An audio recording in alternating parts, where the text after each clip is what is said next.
ওয়াফিয়ার জন্য দোলনা কিনতে গিয়ে দেখি দোকানে আস্ত বড় একটা তালা। আর ওয়াফিয়া কেন আমার সাথে এত মেজাজ দেখাচ্ছে, সব কিছু নিয়েই থাকছে আমার আজকের ব্লগ। হ্যালো, আসসালামু আলাইকুম এভরিওয়ান, কী অবস্থা সবার? Welcome to my another blog. আজকের ব্লগটা অ্যাকচুয়ালি র্যান্ডম একটা ডেইলি ব্লগ। তো ঘুম থেকে ওঠার পরপরই দেখলাম আম্মু সকালে চলে গিয়েছিল বাসার জন্য টুকটাক বাজার করতে। তো আমাদের বাসায় ডিমটা প্রচুর চলে, কারণ ওয়াফিয়া ডিম খেতে প্রচুর পছন্দ করে, প্লাস আম্মুরও দিনের মধ্যে 4-5টা ডিম খাওয়া লাগে, প্লাস ওয়াফিয়ারও মোটামুটি 2-3টা ডিম খাওয়া হয় প্রতিদিন। তো সব মিলিয়ে আমাদের বাসায় ডিমটা প্রচুর লাগে, তাই দেখা যায় কয়েকদিন পরপরই আমাদের বাসায় ডিমটা আনাই হয়। তবে ডিম আনার পরে আমরা সবার প্রথমেই যে কাজটা করি, প্রায় 1 থেকে 2 ঘন্টার মতো আমরা ডিমটাকে আনার পর ভিজিয়ে রাখি। তো এটা অ্যাকচুয়ালি বিগত লাস্ট 1 বছর ধরে আমরা এই সিস্টেমটা ফলো করছি। তো তোমরাও এটা ট্রাই করে দেখতে পারো। তো এই তো আমার ডিমগুলো সবগুলো রাখা শেষ। এখন আমি চলে যাব রান্নার প্রসেসিংয়ে দুপুরে, কারণ আজকে একটু বাহিরে যাব ওয়াফিয়ার জন্য, স্পেশাল কিছুর জন্য। তো সেটা সামনেই দেখাবো তোমাদেরকে। তো আজকেও আম্মু আলু এবং পেঁপে দিয়ে অল্প কিছু গরুর মাংস ছিল, তো সেটাই রান্না করবে। আমার অ্যাকচুয়ালি মাংসের মধ্যে পেঁপে খেতে তেমন একটা বেশি পছন্দ না, এটা আবার আম্মু খুব বেশি পছন্দ করে। আচ্ছা, তোমরা কি পছন্দ করো মাংসের মধ্যে পেঁপে দেওয়া? আমার কেন জানি তেমন একটা বেশি পছন্দ না আর কি। তো আম্মু যেহেতু খাবে, তাই আম্মুর জন্য পেঁপে দিয়েছে, আর আমার আর ওয়াফিয়ার জন্য আলু দিয়েছে। তো এদিকে মাংস রান্নার জন্য প্রথমে আম্মু পেঁয়াজটা দিয়েছে, সাথে 2টা তেজপাতাও দিয়ে দিয়েছে। এখন এটাকে ভালো করে নেড়ে চেড়ে নেবে। নেড়ে চেড়ে এটা ব্রাউন কালার যখন হয়ে যাবে, দেখতেই পাচ্ছ ব্রাউন কালার হয়ে গেছে অলরেডি। এখন এটার মধ্যে দিয়ে দিবে অল্প পরিমাণে পানি, না হলে পেঁয়াজটা পুড়ে গিয়ে তিতা হয়ে যাবে, তখন খেতে অ্যাকচুয়ালি ভালো লাগবে না। দেন এক এক করে সবগুলো গরম মশলা এখানে অ্যাড করা হয়েছে। এখন অ্যাড করব আদা রসুনের পেস্ট। এখানে প্রায় 2 চামচের মতো আদা রসুনের পেস্ট অ্যাড করেছি। এখন প্রায় 1 চা চামচের মতো এখানে হলুদের গুঁড়া অ্যাড করা হয়েছে। তারপর এখানে অ্যাড করব প্রায় 2 চা চামচের মতো মরিচের গুঁড়া। যেহেতু আমার একটু স্পাইসি খেতে ভালো লাগে, একটু ঝাল ঝাল হলে মাংসটা খেতে আসলে বেশি স্বাদ লাগে আমার কাছে। যাই হোক, তারপর স্বাদ মতো এখানে লবণ অ্যাড করেছি। তোমরা তোমাদের স্বাদ অনুযায়ী লবণ অ্যাড করে দিতে পারো। দেন এখন এটাকে ভালো করে কষিয়ে নিতে হবে।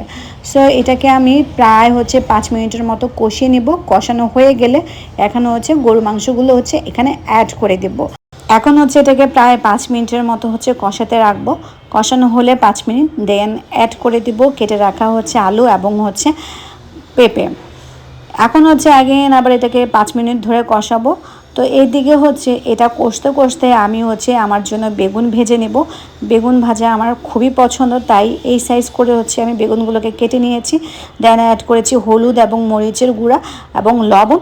তারপরে এটাকে ভালো করে ঝাঁকিয়ে নিয়েছি। এতে করে হাত দিয়ে ধরতে হবে না, কারণ হাত দিয়ে মাখাতে গেলে দেখা যায় হাত হলুদ হয়ে যায় একদম।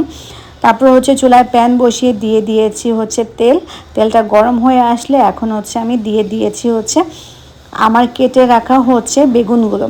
আমার এইভাবে বেগুন ভাজি করে খেতে বেশ পছন্দ, আর একই সিস্টেম করে ভর্তা বানিয়ে খেলেও কিন্তু অনেক বেশি ইয়ামি লাগে। জানি না কার কাছে বেগুন ভালো লাগে বা খারাপ লাগে, কারণ অনেকেই বেগুন খেতে পারে না অ্যালার্জির কারণে। বাট আমার যেহেতু এই ধরনের কোনো সমস্যা নেই, তাই আমি খাই, আমার ভালো লাগে। দুপুরে খাওয়া দাওয়া শেষ করার পর একটু ঘুমাই গিয়েছিলাম। তো ঘুম থেকে উঠে দেখি সন্ধ্যা হয়ে গেছে প্রায়। তো এখন রেডি হয়ে নিচ্ছি। আমার কিছুদিন আগে দাঁতের ব্যথার জন্য এক্সরে করেছিলাম। দেন আমার এই কানের দুলগুলো খুলে রাখা হয়েছিল। তো এখন আমি সেই কানের দুলগুলো পরে নিচ্ছিলাম, আর আম্মু এখানে আমাকে হেল্প করছিল। আজকে আমরা একটু বাহিরে যাব ওয়াফিয়ার জন্য দোলনা দেখতে। যেহেতু সামনে ওয়াফিয়ার বার্থডে আসতেছে, তাই ওয়াফিয়ার বাবা ওয়াফিয়ার জন্য দোলনা গিফট করবে। তাই এই তো রেডি হয়ে গিয়েছি। এদিকে ওয়াফিয়া আমাকে বারবার বলছিল জুতা পরিয়ে দেওয়ার জন্য, বাট আমি চাচ্ছিলাম যাতে ও নিজের থেকে ট্রাই করে জুতা পরার জন্য। দেখো প্রচুর মেজাজ গরম হয়ে গিয়েছে, আমার সাথে প্রচুর জিদ দেখাচ্ছিল। বাট কী করার, পরবর্তীতে আমি নিজেই ওকে পরিয়ে দিয়েছি। দিন প্রচুর জেদি হয়ে যাচ্ছে। আমি আম্মু আর ওয়াফিয়া সন্ধ্যায় বের হয়ে গিয়েছিলাম।